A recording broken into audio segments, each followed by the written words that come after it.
Education says schools will be ready to open come fall for in-person instruction, but not everyone feels it's safe just yet. With more on this, Local 22's Brittany Weir with the guidelines and concerns from the Vermont NEA.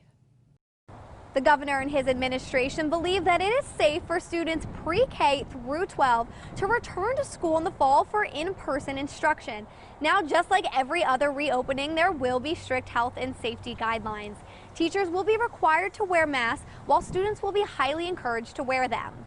It's going to look a little different than it did before COVID-19, but we need to get through these issues together because we know how vital it is for our kids and their development to move forward and reopen.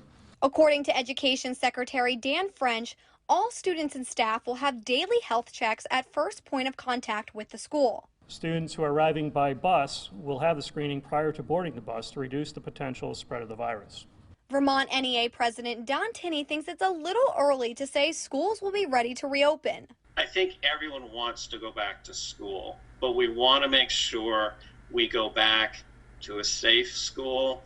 Tinney thinks there is a lot more planning that has to happen. It's not just planning to physically open the school, but it's also planning for what happens if the school does have to close down again. And so, which is a whole different way of delivering instruction. The Agency of Education understands remote learning poses a number of challenges for students, especially in rural parts of the state.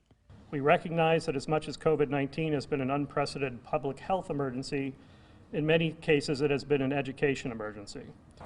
A full set of guidelines will be available next week, and the administration says it's important to get these guidelines out as soon as possible so that schools can start planning for the fall.